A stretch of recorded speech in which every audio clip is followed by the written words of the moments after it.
दोस्तों आज की वीडियो शुरू करने से पहले एक बेसिक सवाल है आप सभी से। आप कहां पर गुड गवर्नेंस को ज्यादा पाएंगे? एक ऐसी गवर्नमेंट में जहां पर बहुत ज्यादा सीक्रेसी है, या एक ऐसी गवर्नमेंट में जहां पर आपको बहुत सा ट्रांसपेरेंसी देखने को मिलता है? अब जब हम बात करते हैं सीक्रेसी की, तो कहीं ना कहीं हम गवर्नमेंट की फंक्शनिंग को देख नहीं पाते हैं, तो इसकी वजह से वहां पर कहीं ना कहीं ट्रांसपेरेंसी, अकाउंटेबिलिटी को हम इंश्योर नहीं कर पाते हैं। अब यहां पर आज के इस वीडियो में हम बात करेंगे राइट टू इंफॉर्मेशन एक्ट के बारे में। यहां पर पर्टिकुलरली हम डील करेंगे सेकंड एआरसी रिपोर्ट में क्या कुछ गिवन है आपके राइट टू इंफॉर्मेशन के बारे में। इस चैप्टर की हेडिंग है right to information, a master key to good governance. तो हम ये भी समझेंगे कि गुड गवर्नेंस के ऐसे कौन से पिलर हैं जिनके ऊपर गुड गवर्नेंस एस्टैब्लिश कर सकते हैं हम किसी भी कंट्री में। अब यूपीएससी पर्सपेक्टिव से ये टॉपिक या ये वीडियो किन के लिए इंपॉर्टेंट है? जो भी बच्चे आने वाले समय में मेंस लिख रहे हैं, यानी 2022 का 23 का, उनके लिए ये वीडियो काफी इंपॉर्टेंट रहने वाली है।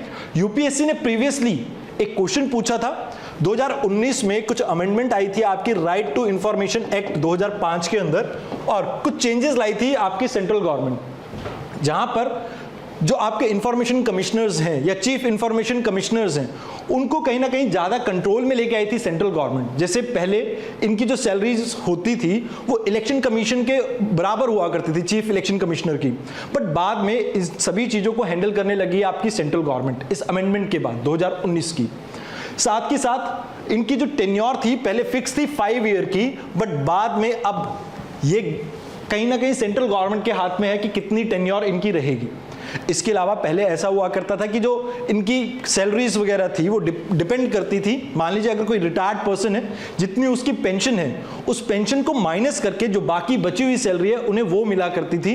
बट ये भी प्रावधान गवर्नमेंट ने कहीं ना कहीं रिमूव कर दिया था 2019 के अमेंडमेंट में। अब इसी के ऊपर ये क्वेश्चन आया था।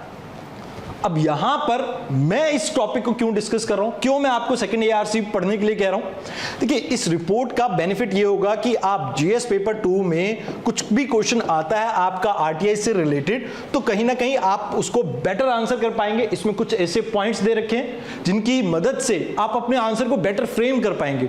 साथ ही साथ रिसेंट टाइम में भी ये टॉपिक आपका न्यूज में रहा है। अब न्यूज में क्यों रहा है? क्योंकि गवर्नमेंट चाहती है कि कहीं ना कहीं ये जो आपकी आर्म फोर्सेस हैं इन्हें शेड्यूल 2 में ला सके हम आरटीआई एक्ट की।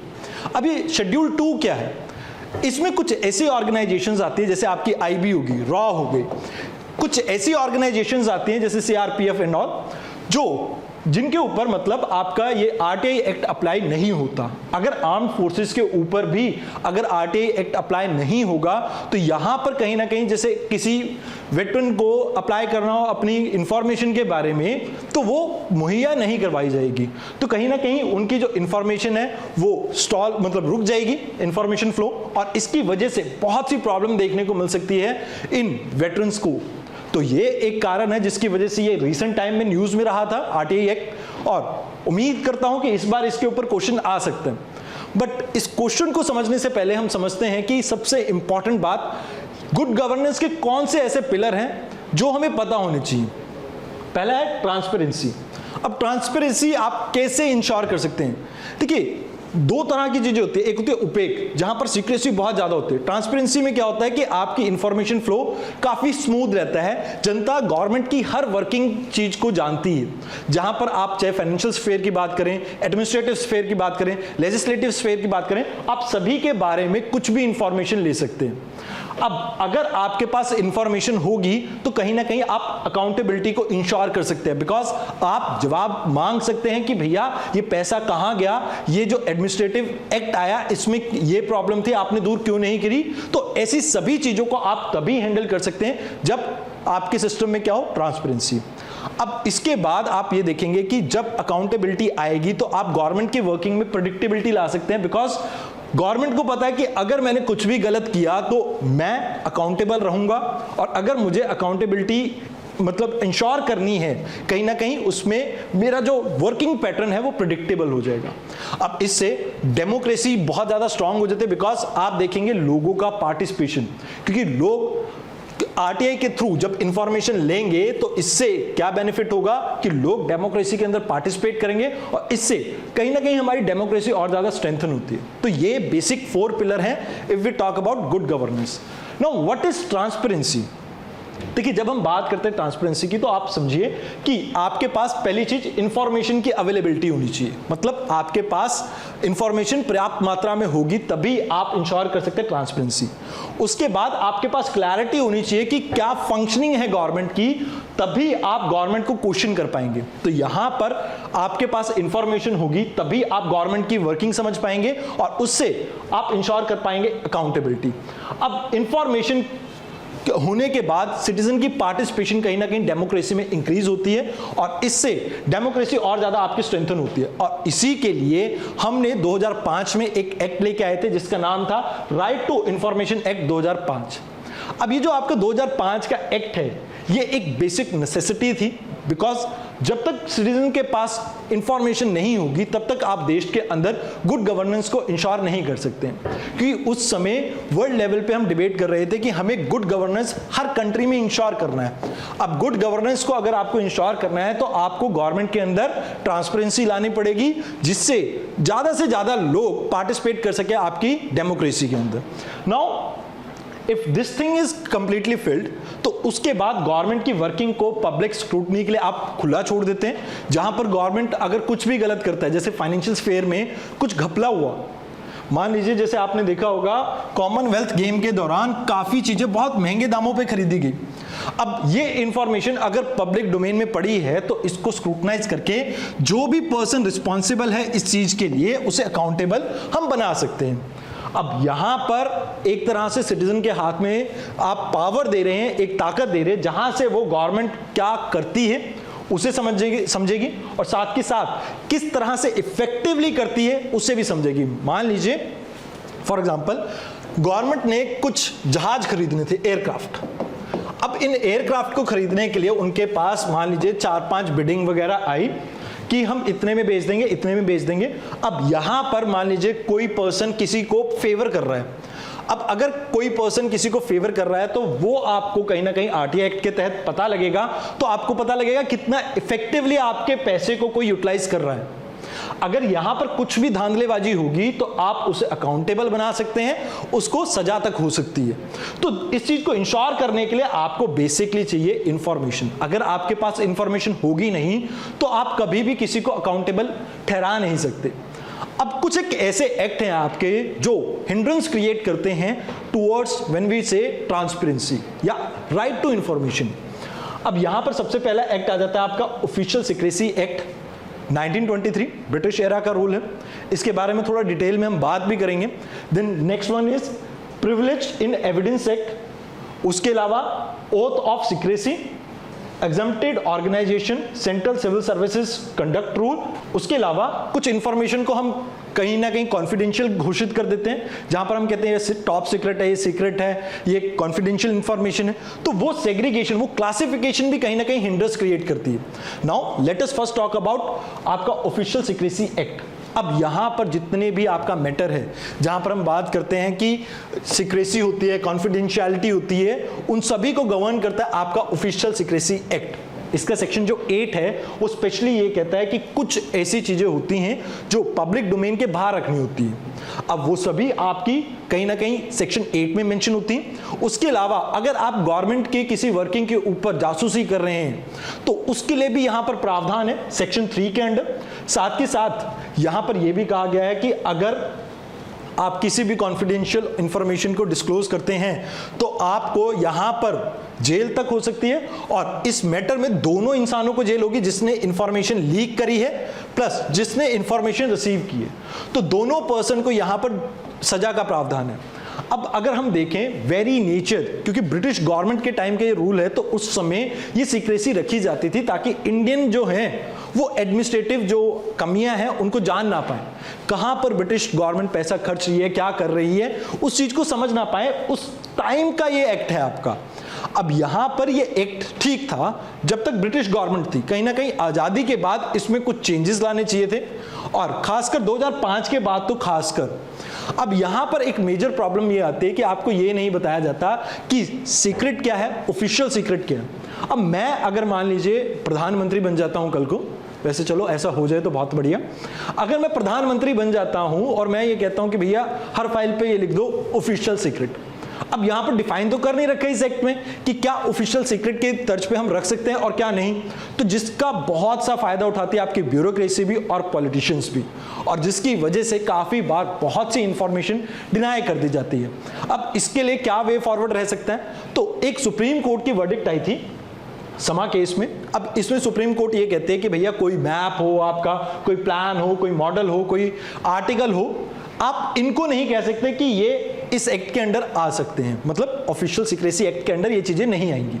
दूसरी चीज, आपकी लॉ कमीशन ने अपनी 43rd रिपोर्ट 1971 में ये कहा था कि हमें जरूरत है अपने ये जो लाइक चीजें हैं ऑफिशियल सीक्रेसी, इन सभी को सम अप करने की, कि कहां कहां आप कौन सी चीजों को ऑफिशियल सीक्रेसी में रखते हैं, आप उसके लिए नेशनल सिक्योरिटी लॉ बनाइए, उसके अंडर सारी चीजें डाल दीजिए।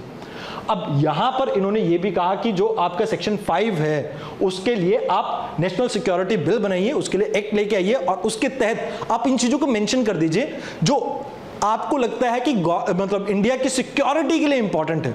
ऐसा नहीं कि आप हर इंफॉर्मेशन को कह दो कि भैया नेशनल सिक्योरिटी का मैटर, तो ये आपको यहां पर करने के लिए कहा गया था। और कुछ ऐसी ही रिकमेंडेशन आपकी सेकंड एआरसी में भी गिवन है।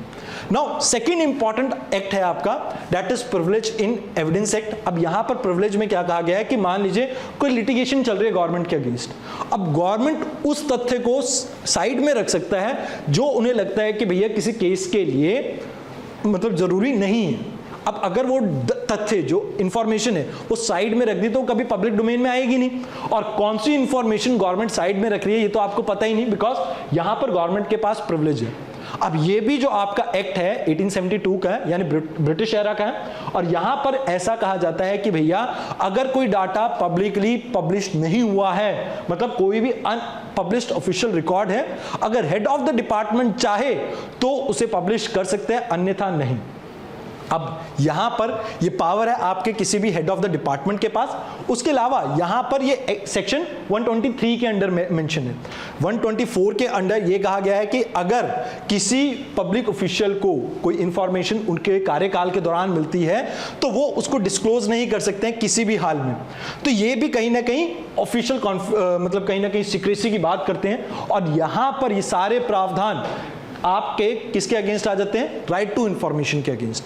Now if we talk about कि यहां पर वे फॉरवर्ड या क्या सोल्यूशन कहा है कौन कौन सी ऑर्गेनाइजेशन ने, तो सबसे पहले आपको याद रखना है कि लॉ कमीशन ने अपनी 69th और 88th रिपोर्ट में यह कहा था कि आपको जरूरत है सेक्शन 123 और 124 को रिविजिट करने की, और उसके बाद उसमें पर्याप्त मात्रा में आप चेंज लेके आइए, अमेंड कीजिए according to right to information act, because वो बहुत पुराने काल के आपके जो लॉ हैं, इस वजह से उनको कहीं ना कहीं चेंज करने की जरूरत है। उसके अलावा एक शौर्य कमेटी थी, इसने भी इसके बारे में बहुत सी रिकमेंडेशन दी है और ये कहा है कि जो एविडेंस एक्ट है उसमें चेंज लाना चाहिए, ऑफिशियल सीक्रेसी एक्ट में चेंज लाना चाहिए। अब ये शौर्य कमेटी का एक्चुअल में नाम क्या था, ये 1997 में एक कमेटी बनाई गई थी जिसके चेयरपर्सन थे HD शौर्य। इस कमेटी का नाम था right to information and transparency.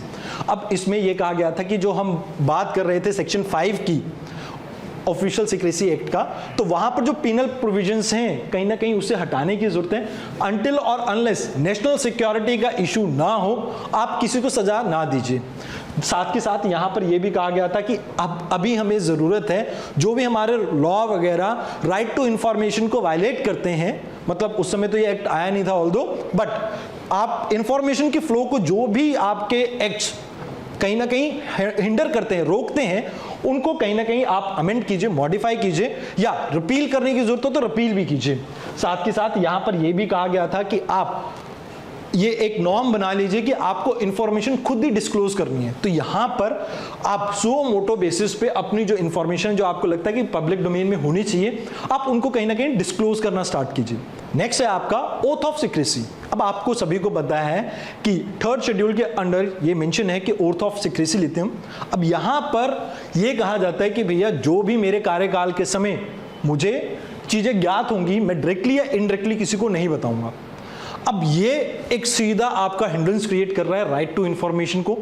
अब यहां पर इसके बारे में ये कहा जाता है कि आपको अभी जरूरत है हाल के दिनों को देख के कि आप ट्रांसपेरेंसी की ओथ लीजिए। यहां पर आप कहिए कि भैया we should have a oath where we promote transparency, और साथ के साथ आपको अमेंड करने की जरूरत है article 74 clause 4, 164 clause 3 and 3rd schedule. और इसमें ट्रांसपेरेंसी को प्रमोट करने की जरूरत है, सीक्रेसी को नहीं, क्योंकि आप सीक्रेसी में उन चीजों को रोकने की कोशिश करें जो शायद पब्लिक डोमेन में होती तो गवर्नमेंट की फंक्शनिंग कहीं बेटर हो सकती थी। अब इस तरह की ओथ को आप रिप्लेस कीजिए ट्रांसपेरेंसी से, ऐसा मानना है आपकी सेकंड एआरसी रिपोर्ट का। और साथ के साथ ये बात, इसमें आपकी national committee on working of constitution एक फॉर्म हुई थी अटल बिहारी वाजपेयी के टाइम पे, तो उसमें भी ये बात कही गई थी। तो this should be taken as, मतलब कहीं ना कहीं एक फॉरवर्ड स्टेप की तरह हमें लेना चाहिए। इसको ये ना मान के चलिए कि गवर्नमेंट की वर्किंग में हम हिंड्रेंस क्रिएट कर रहे हैं। यहां पर जितनी ज्यादा ट्रांसपेरेंसी होगी, लोगों के पास इंफॉर्मेशन होगी, आप गवर्नमेंट को उतना ही अकाउंटेबल बना पाएंगे। Now next important thing is आपकी एग्जम्प्टेड ऑर्गेनाइजेशन। अभी जो आपकी एग्जम्प्टेड ऑर्गेनाइजेशन है ये स्पेसिफाई कर रखी है सेक्शन 24 क्लॉज 1 में।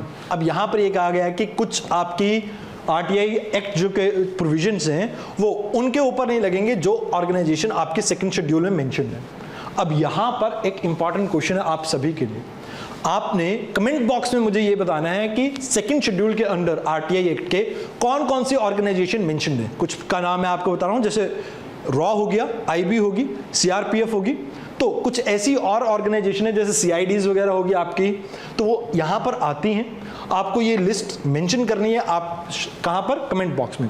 नाउ इसके बारे में आपकी सेकंड एआरसी क्या कहती है। अब सेकंड एआरसी का कहना है कि भैया आप आर्मी को भी इसके अंडर लेके आओ, बट पीरियोडिकली कहीं ना कहीं रिव्यू करो कि कौन कौन सी ऑर्गेनाइजेशन यहां पर रखने की जरूरत है। अगर किसी को कहीं इस लिस्ट से बाहर निकालने की जरूरत है तो आपको वो भी करना चाहिए, किसी ऑर्गेनाइजेशन को इसके अंडर लाने की जरूरत है तो आपको वो भी करना चाहिए। और यहां पर अगर इनके मान लो कोई अपील करना चाहता है इनके ऑर्डर के against, that should be handled by chief election commissioner या स्टेट के जो इलेक्शन कमिश्नर्स हैं चीफ, उनके द्वारा। Now let us talk about next important thing, that is civil services conduct rule. अब ये central civil services conduct rule आपका, जैसे आप देखते हैं रेलवेज पे भी अप्लाई होता है, फॉरेन सर्विसेज पे भी होता है, ऑल इंडिया सर्विसेज पे भी होता है। अब यहां पर प्रॉब्लम क्या आती है कि आप किसी भी अनऑथराइज्ड पर्सन को इंफॉर्मेशन ट्रांसमिट नहीं कर सकते। आपको पता है, आप मान लीजिए एक ऑफिस में काम कर रहे हैं, आपको पता है कि गवर्नमेंट कुछ गलत कर रही है, but according to this rule you can not share this information with anyone. तो जिसकी वजह से आप देखते हैं कि गवर्नमेंट की अकाउंटेबिलिटी कहीं ना कहीं कम हो जाती है। मान लीजिए आप कहीं जॉइंट सेक्रेटरी लगे हुए हैं और आपको पता लगता है कि आपके डिपार्टमेंट में बहुत बड़ा फर्जीवाड़ा चल रहा है, लेकिन आप क्योंकि इस एक्ट के तहत बंधे हुए हैं तो इस वजह से आप ये इंफॉर्मेशन किसी के साथ शेयर नहीं कर पाएंगे। तो इस तरह के एक्ट को हमें रिमूव करने के, रूल्स को हमें अमेंड करने की जरूरत है, क्योंकि ये कहीं ना कहीं डायरेक्टली आपके आरटीआई एक्ट के अगेंस्ट है। और ये जो आपके रूल बने भी थे वो आरटीआई एक्ट से पहले बने थे, तो अब इन्हें स्ट्रीमलाइन करने की जरूरत है अकॉर्डिंग टू आरटीआई एक्ट। यहां पर इसके बारे में ये कहता है आपका second ARC report. Now let us come to the जो क्लासिफिकेशन है उसके ऊपर। अब मेजर एक प्रॉब्लम आती है कि जब हम कोई गवर्नमेंट डाटा को रिकवर करने की कोशिश करते हैं, मतलब कहीं ना कहीं आरटीआई मांगते हैं, तो वो ये कह देते हैं कि भैया ये क्लासिफाइड डाटा है, ये आपको नहीं मिल सकता बिकॉज ये टॉप सीक्रेट है, ये सीक्रेट है। और ऐसी अलग अलग क्लासिफिकेशन कर रखी है। जैसे आपको मैं बता दूं, ज्वाइंट सेक्रेटरी लेवल पे अगर आप टॉप सीक्रेट को डिक्लेयर करते हैं तो 30 साल तक आप उस डाटा को एक्सेस नहीं कर सकते हैं।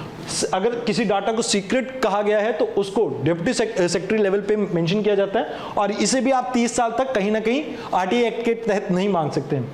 उसके अलावा जो आपका कॉन्फिडेंशियल डाटा है उसको भी आप अंडर सेक्रेटरी मार्क करता है, और 10 साल तक उस भी डाटा को आप कहीं ना कहीं मांग नहीं सकते आरटीआई एक्ट के तहत। अब ये जो डाटा की क्लासिफिकेशन है ना, इससे हमें प्रॉब्लम है, बिकॉज ये जो डाटा की क्लासिफिकेशन है कई बार ऐसी होती है कि इसकी जरूरत नहीं होती। मतलब कोई नॉर्मल सा भी डाटा होगा, उसे क्लासिफाइड का नाम देके आप कहीं ना कहीं राइट टू इंफॉर्मेशन को रोकने की कोशिश कर रहे हो। मान लो इंडिया की न्यूक्लियर जो वेपन्स हैं उनके लोकेशन को अगर आप कोशिश कर रहे हो छुपाने की, दैट इज गुड, आर्मी के कोई बंकर है या कुछ लोकेशंस हैं जिनको आप हाइड करना चाहते हैं, उसकी इंफॉर्मेशन छुपा रहे हो, तो दैट इज गुड।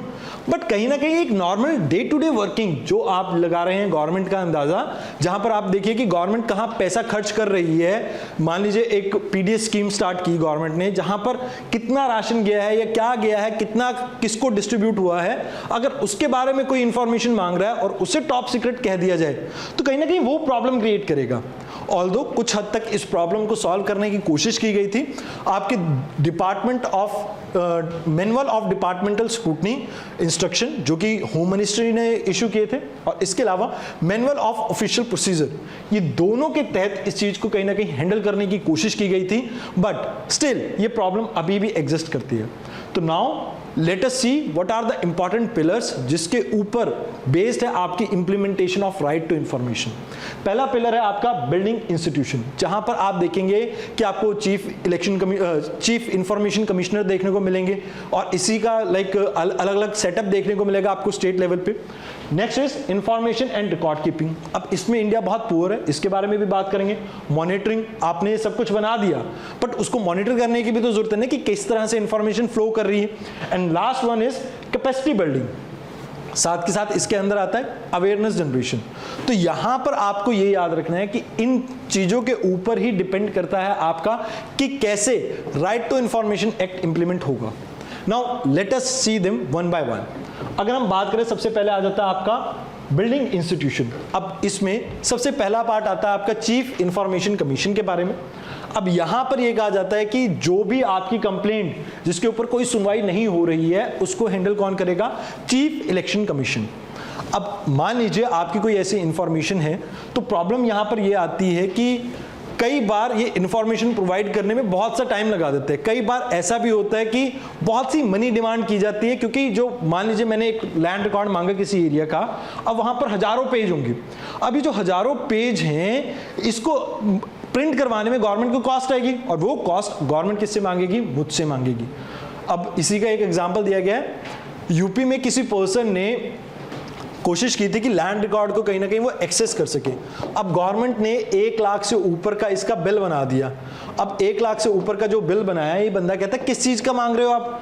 कहते हैं जी 90,000 पेज हैं आपके इस सभी लैंड रिकॉर्ड के डाटा के उस एरिया के। अब इसको प्रिंट करवाने के लिए जो कॉस्ट आएगी वो आपको बेयर करनी पड़ेगी। तो कहीं ना कहीं ऐसे हिंड्रेंस के बारे में अभी हम देखेंगे क्या हिंड्रेंस है और उसका क्या सोल्यूशन है। अब यहां पर एक चीज और भी है, that is president of India appoint करते हैं आपके चीफ इलेक्शन कमिश्नर को सॉरी। तो यहां पर इनको रिकमेंड करते हैं आपके prime minister, leader of opposition, और एक यूनियन कैबिनेट का रैंक का मिनिस्टर जो कि प्राइम मिनिस्टर खुद नॉमिनेट करते हैं। अब इसमें प्रॉब्लम क्या है? देखिए, जो आपकी ये जो राइट टू इंफॉर्मेशन एक्ट है ये दोनों के ऊपर एप्लीकेबल है, मान लो तीनों के ऊपर वैसे तो, legislative branch, executive branch as well as your judicial branch. अब यहां पर लेजिस्लेटिव और एग्जीक्यूटिव दोनों को रिप्रेजेंट कर रहे हैं, प्राइम मिनिस्टर भी है, लोकसभा के ऑपोजिशन लीडर भी हैं, उसके अलावा जुडिशरी के मेंबर भी होने चाहिए। तो इसके बारे में कहीं ना कहीं म्यूट है ये एक्ट, तो ये भी एक प्रॉब्लम है इस एक्ट में। Now let us talk about further. अब यहां पर आपके पास इंफॉर्मेशन के अपलेट अथॉरिटी वगैरह के बारे में भी बात की गई है। बिल्डिंग इंस्टीट्यूशन में ये भी इंपॉर्टेंट रोल प्ले करते हैं, बिकॉज मान लीजिए आपकी इंफॉर्मेशन आप एक्सेस नहीं कर पा रहे हैं तो कहीं ना कहीं इसकी अपील होनी चाहिए, तो अपलेट अथॉरिटी आपको बनाने की जरूरत है। साथ के साथ रिकॉर्ड कीपिंग की अगर हम बात करें तो यहां पर कहा गया है सेक्शन 4 के अंडर की कोशिश ये करो कि सुओ मोटो अपने आप से ही आप इंफॉर्मेशन को डिस्ट्रीब्यूट करना स्टार्ट कीजिए।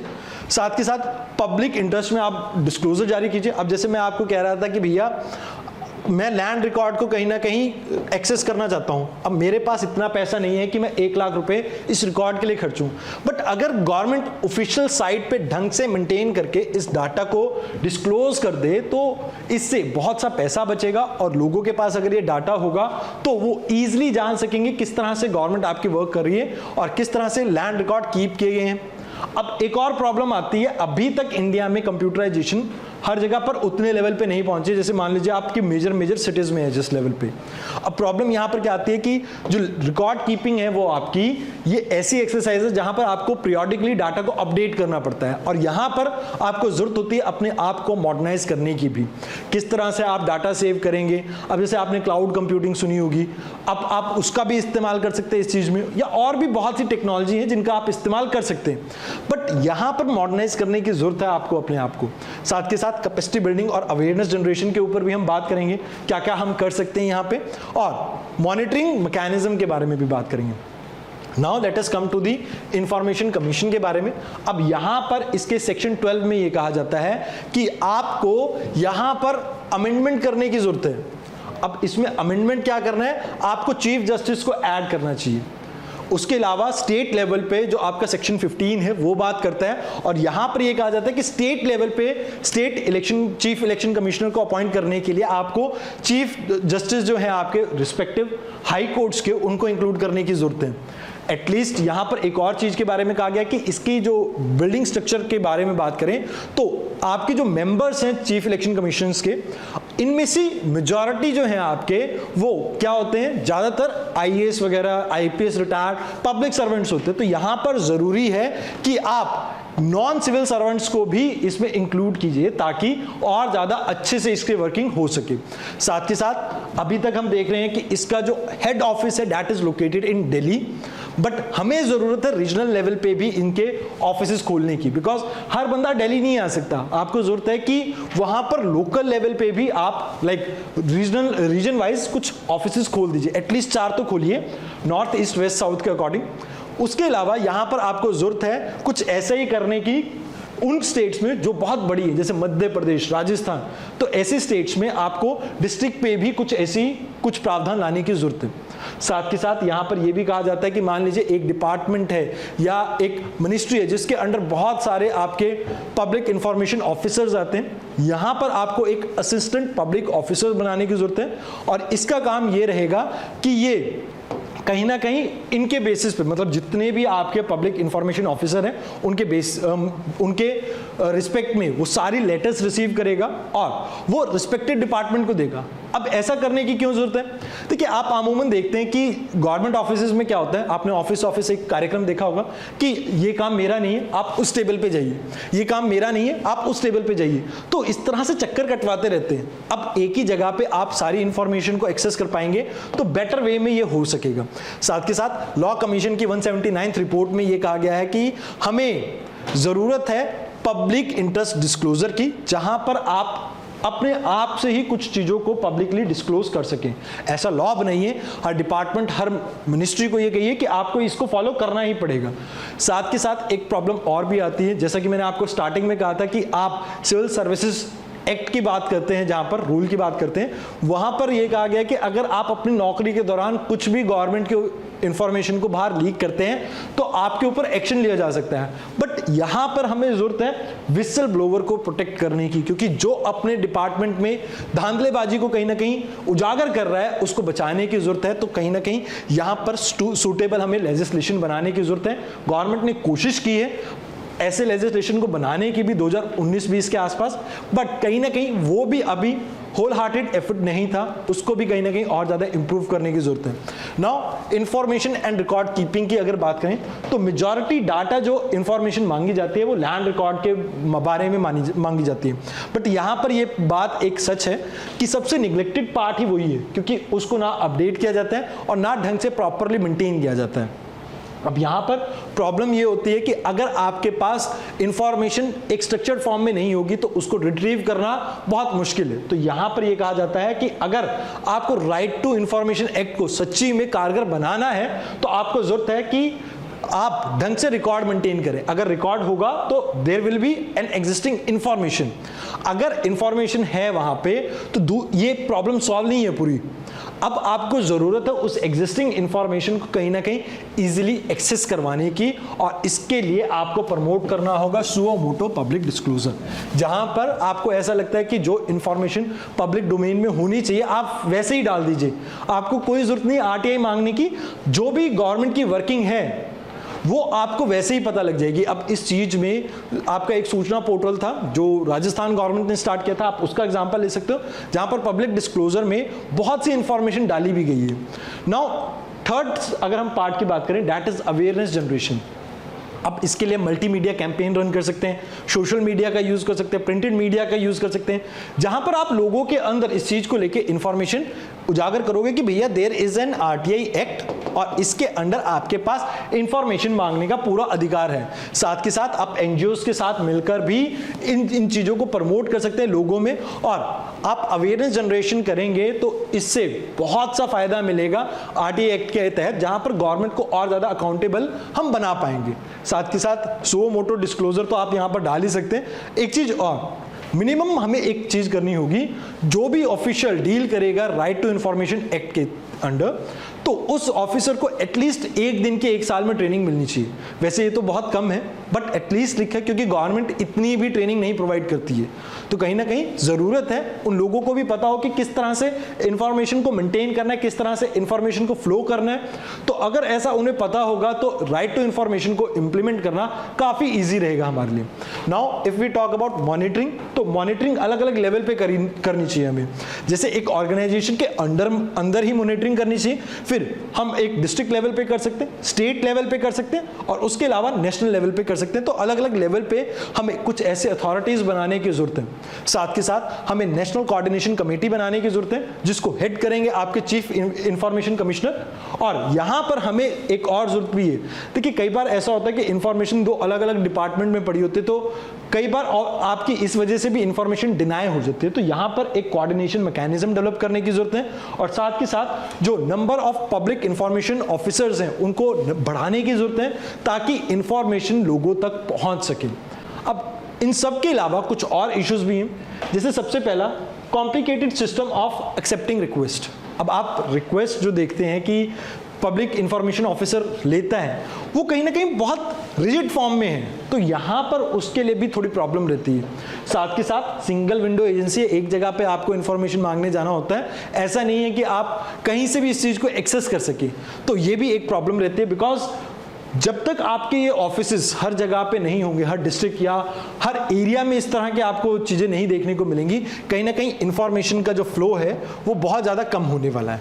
इसके अलावा आज की डेट में हम देखते हैं गवर्नमेंट बात करते हैं डिजिटलाइजेशन की, जहां पर आप फोन पे या गूगल पे को यूज करके कहीं भी अपने पैसे को ट्रांसफर कर सकते हैं, किसी को पैसे भेज सकते हैं। बट यहां पर अभी भी इस डिपार्टमेंट में कहा जाता है कि भैया डिमांड ड्राफ्ट बनवा के लेके आओ, तभी आपको इंफॉर्मेशन मिलेगी, तो ये भी एक प्रॉब्लम है।